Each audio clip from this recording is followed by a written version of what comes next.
Good morning, everyone, and welcome back to the Magical Memories with Maddie podcast. For today's episode, we are going to be talking about Universal's Volcano Bay, the water park located over at the Universal Orlando Resort in Florida.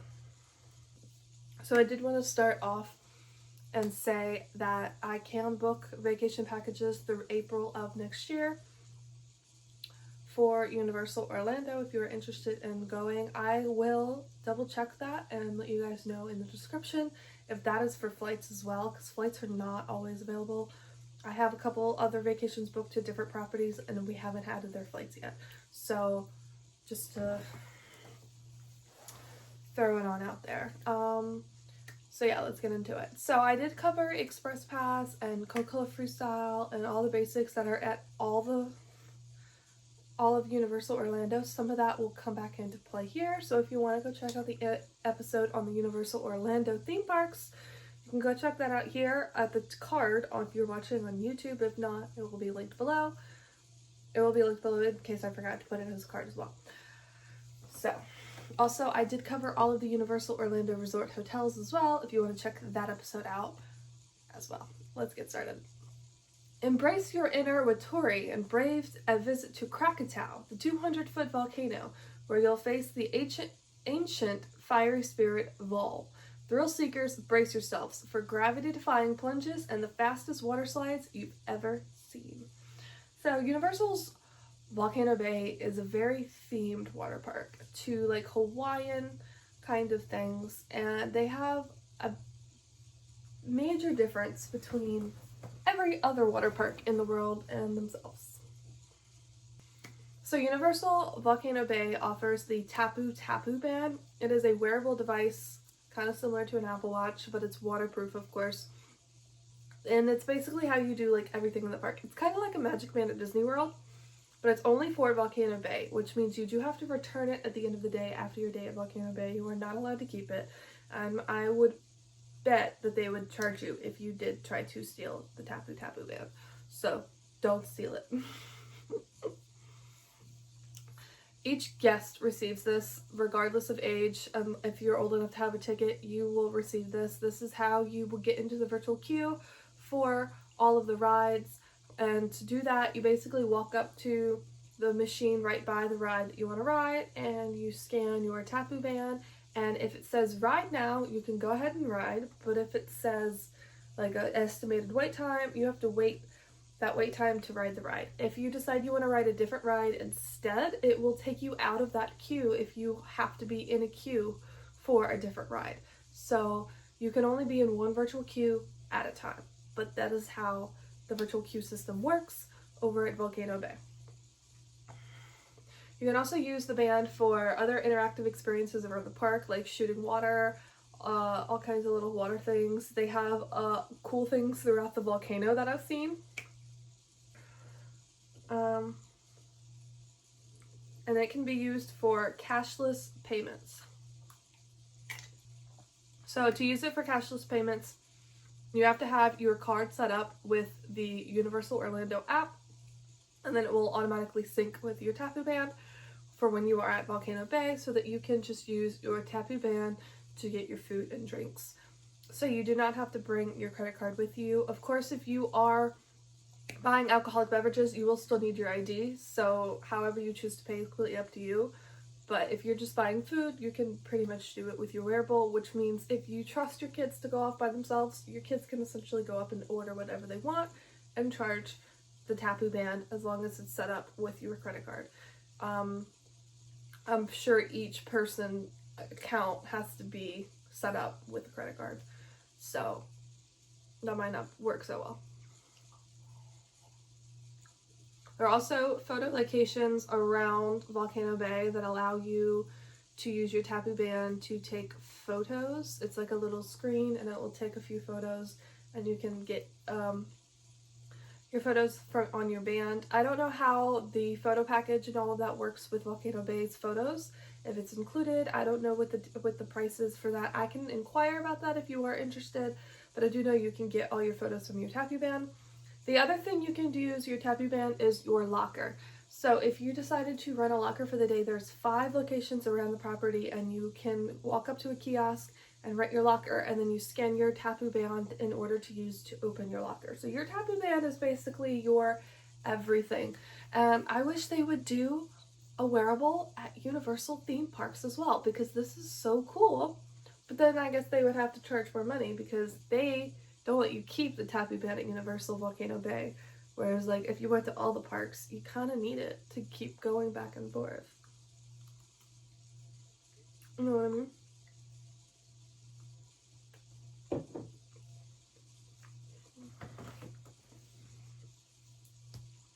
So there are several upgrades that are available to each guest whenever you go to Cabana Bay. So you can actually rent towels for the day while you're at Cabana Bay, which means if you forgot to bring a towel, you'll have to pay to rent a towel for the day. I'm not sure of any restrictions on towel bringage for bringing your own towels. I'm sure you can bring any kind of towel, but I would definitely check with the website before bringing your own towel and making sure that you can, in fact, bring it. And the same goes for intertubes. If you want to bring your own tube, you can do that.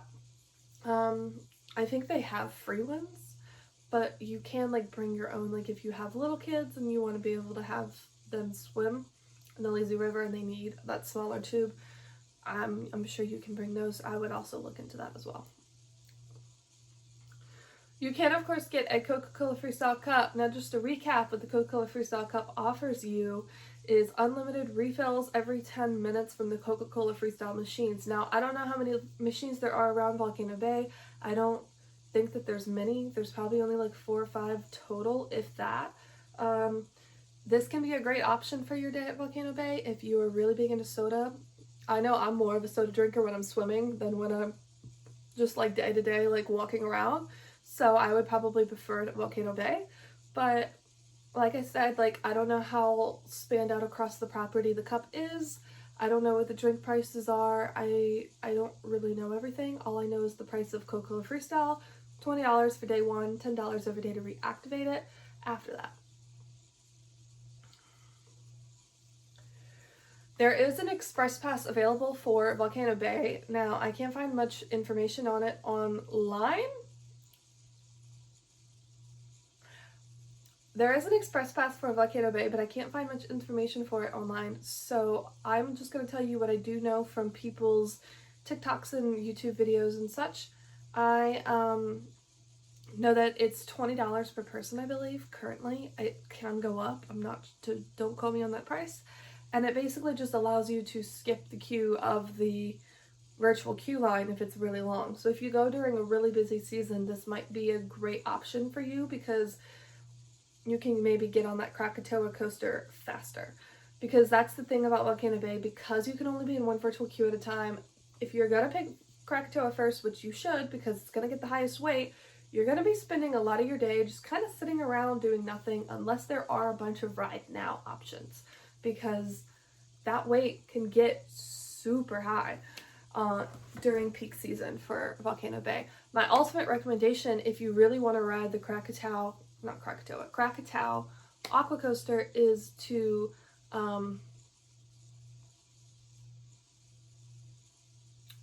take advantage of early park admission. And in order to get early park admission, you have to stay on site.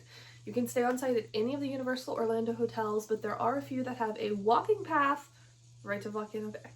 So there are 2 types of extras that are really cool. They have cabanas and premium seating. So the cabanas are either 1 or 2-story cabana rentals, and they have these amenities: towels, padded lawn chairs, complimentary fruit and snack basket, small fridge, and concierge services. And the concierge services, basically they will go order your food for you. And the best part of the cabanas is that you have a tablet. It's called a guest experience transformation tablet, a GET tablet, and this tablet has all of the rides on it, and you can scan your tapu band to get into the virtual queue for these rides without leaving your cabana, which is super great because, not that this park is very big, if you're going to be walking all over just to join queues and you're not really sure what the wait times are and stuff, this is really cool because it will tell you the wait times and all of that right here from your cabana, and that is amazing. Now these are very expensive. I do not know the pricing of these present day, and I don't want to give pricing anyway because that is completely up to the guest when they go. You can, at your own leisure, Google it. I found all this information about the cabanas and stuff online on a blog post for some Orlando travel group, something, I don't know.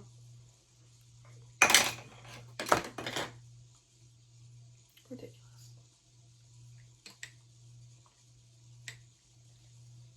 And then they have the premium seating option.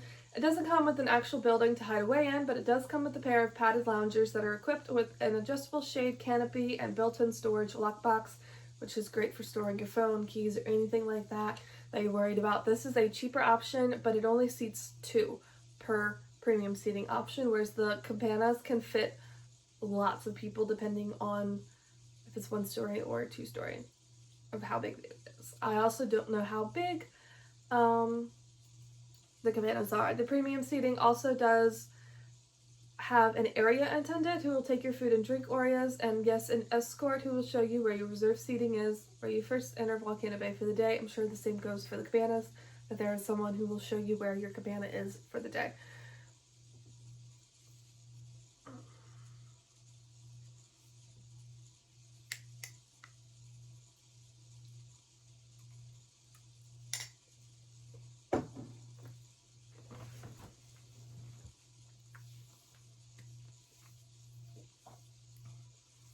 Okay, so transportation to this water park actually depends on where you are coming from. If you're staying on site, it can either be bus or the walking path. The hotels with the walking path are Cabana Bay, Sapphire Falls, and Adventura Hotel. Those are all really close. Cabana Bay is the closest. In fact, you can get rooms with a Volcano Bay view. I've also seen Volcano Bay views at Adventura because it's like right there. And those are great for if you want to just a quick walk to, and you will get much closer with that walking path to the park entrance than you will if you take a bus. Now, if you take a bus from the other hotels, it will take you to the bus stop at the front, but you can take it straight from your resort at any of the other resorts, Portofino Bay, Endless Summer, Hard Rock, etc., etc. Like I said, I've already talked about all the hotels, so if you want a full list of the hotels, check out the other episode about the hotels. Now, if you are not staying on site at Universal Orlando and you are driving, you have to park at the standard garage for City Walk, and then you have to go down to level 1 to take the shuttle. Then you have to go down to level 1 to take the shuttle to Volcano Bay from there.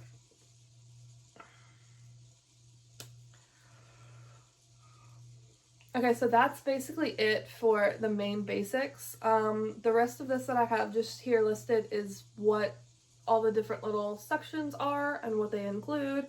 I'm not going to go into full detail of the dining and the shopping just because it's kind of just basic. There's bars, there's standard food, pizza, whatever. You can look up menus online if you would like, if you're interested in going. This is meant to just be kind of a basic guide to kind of just cover what you need to know about Volcano Bay before you go to Volcano Bay. So they have Rainforest Village, River Village, the Way Village, and the Volcano. So 4 different sections around the park.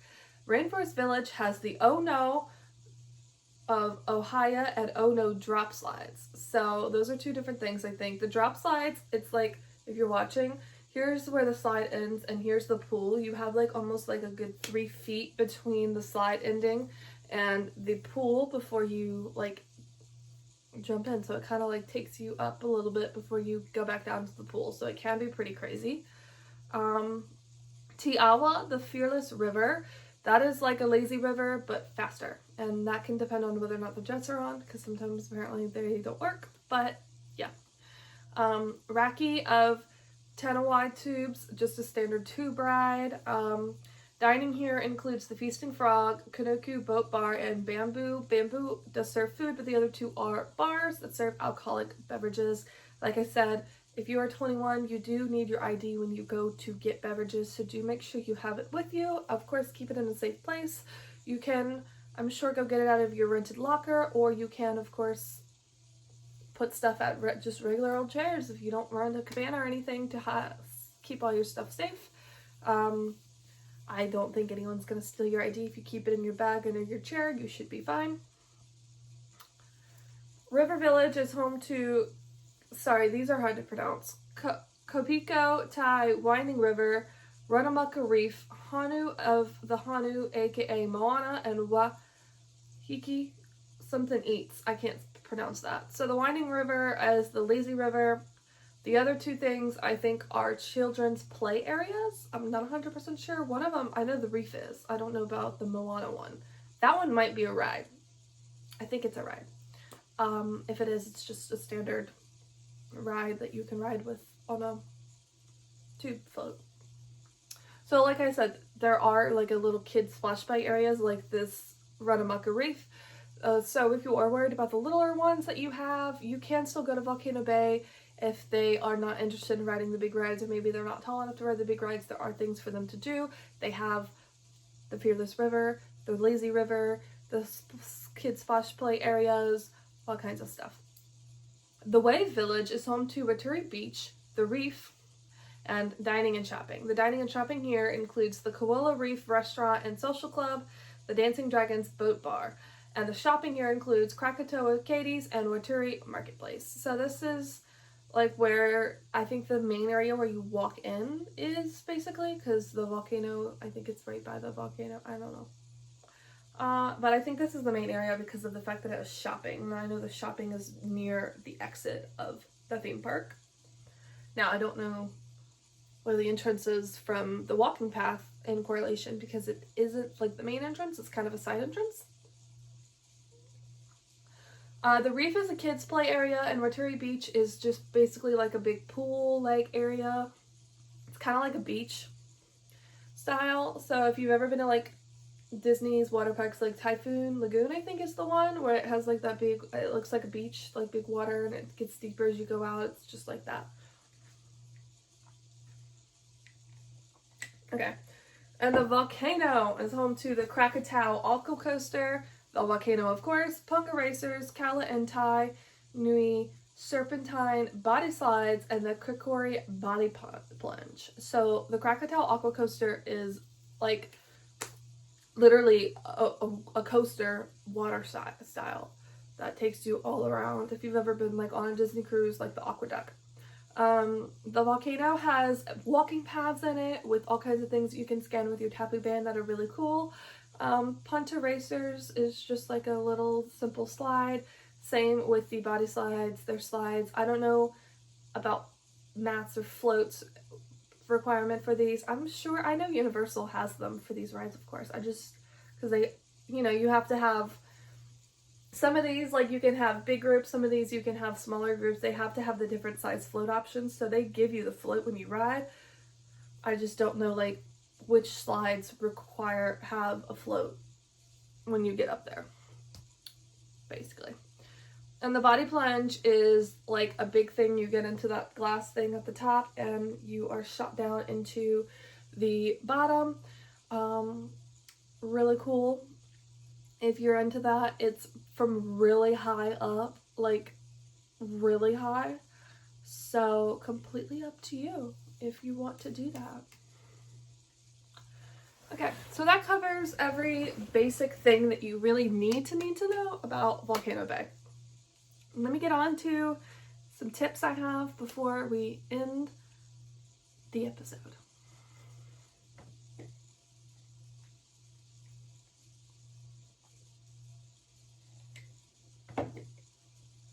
So first things first, before I do start, I do want to say that I have actually never been to Volcano Bay before. I do plan on going as soon as I possibly can. I was going to go in December of last year when we went, but the day that I really could have gone to the water park, probably the best day, probably would have been my last day because I did get up late, but I didn't know, A, if it was open, I needed to check the hours, and B, if I could get everything done before 11 a.m. when we were going to leave. And also because I had gone to the water park, I would have been covered in chlorine for the entire day, and that would have been problematic. So I didn't want to do it on that last day. I could have done it on our first Universal day in the middle of our day when we took a break, but I opted for just going to our resort pool because I was at Cabana Bay, because I just couldn't walk all the way over there. Like, I was in the Cabana courtyard, my pool was right here, like it was 2 feet away from me. I did have to go to the gift shop and buy like sunscreen probably. I know I've bought flip-flops just in case I needed to walk to the front, so I really should have gone, honestly, but I didn't feel like it. So I'm mad at myself, but also, like I said, it was later in the day, so I probably couldn't have gotten much done, and if I had gotten much done, it would have been much later when I finally left, because the water park closes at 5. I don't know. I wouldn't have gotten a ton done, and I would have wanted to go back the next day, but I ended up waiting 4 hours in line to meet the Grinch the next day, so I did not get to really experience Volcano Bay the next day like I wanted to, because I just stayed in the park. And I kept saying I want to take a break, I want to take a break, I want to take a break, and I meant it. I was gonna take a break, and then it never happened, because we just kept moving. So I don't know. Tips.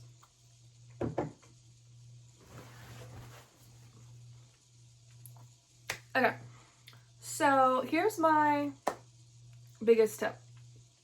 Stay on site. I just watched this girl's vlog for Volcano Bay recently, and this is really why I really wanted to talk about Volcano Bay, is because this is where my knowledge is from. I love watching her. I'll try to link her video below. I can't remember the name of her channel right now. I think her name is Kristen. I'm not sure.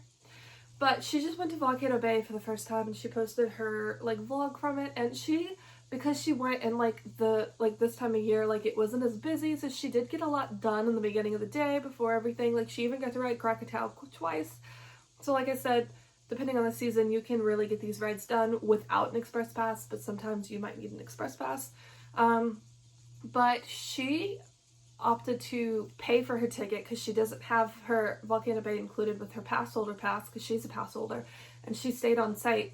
And she said the early park admission is really why they got so much done, because most people, when they take advantage of early park admission staying on site, they just go to the parks, they don't go to Volcano Bay, but some people do, of course. So you get a lot more done in that first hour before the general public can come to the water park, which the general public I think can come as early as 10 a.m. is when the park opens, and so you can get in an hour before that, or maybe it's a half hour. I'm not 100% sure. It should be an hour. But I've always seen that the early park admission time is 9:30. Maybe it's 10:30 that the park opens. I think it's 10:30, and you can get in at 9:30 for early park admission, which is really great. So the first thing I'm going to say is staying on site is definitely going to be the best option for early park admission.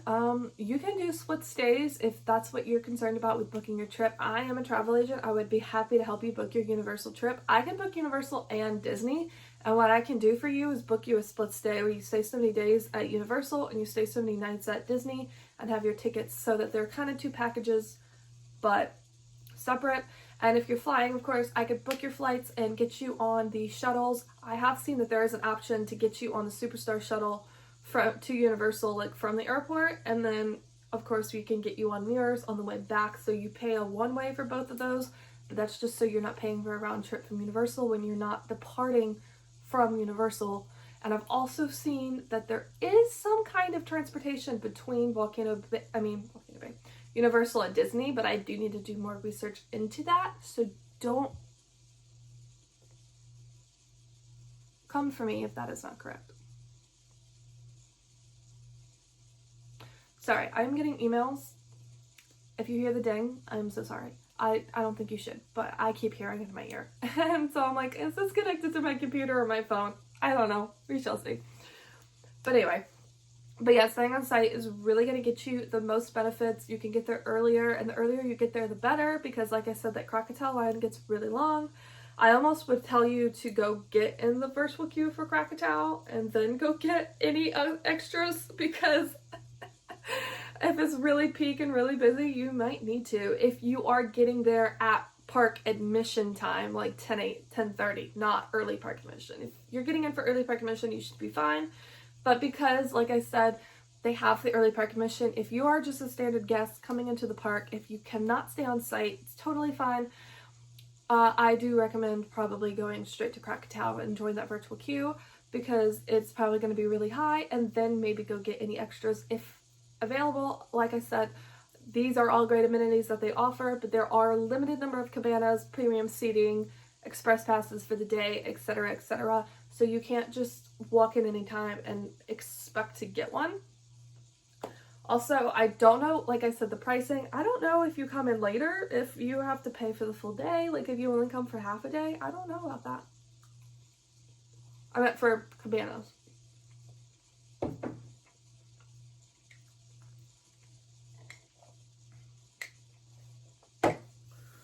Okay.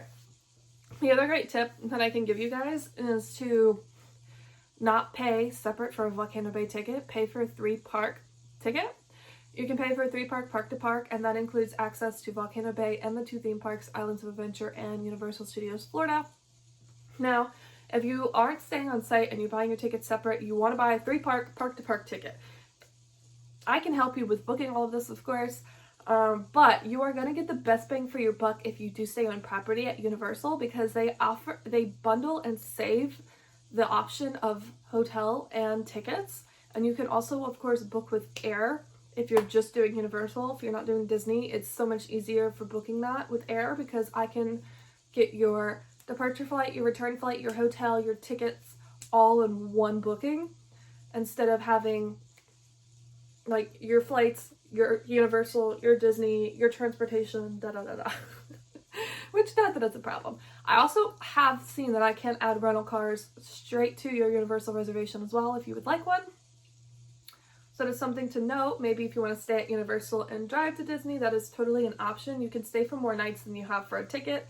Most of the time, the tickets are 3 days. Generally, it depends on how many nights you stay before it gets a higher ticket. And if it gets a higher ticket, it's like a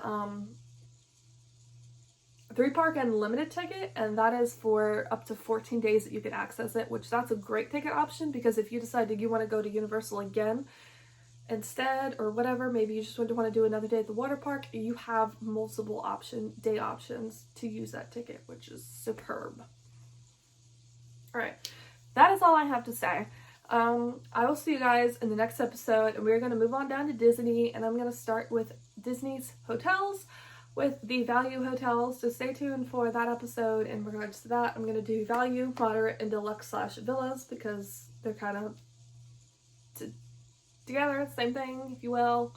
There's not really many that are just villa resorts and not like also a deluxe resort. Most of them just offer villas, so it'll just have a lot more information, and it will just be a longer episode, and of course a guide to each of those parks. And then we shall do Disneyland. Alright, if you guys have any other questions about Universal that you guys want to ask, of course you can comment below if you're on YouTube, or tell me what do you think about this episode on Spotify, etc. You can go check me out on Instagram at Magical Memories Maddie to send me a message if anything you'd like to know. I would prefer it if you went to at Maddie World at Your Feet, my travel agent page, for booking trip needs or any real questions about Universal, because I just have a separate Instagram account for this podcast. It is to go along with my travel agent job, and these are meant to be together. I just have separate accounts.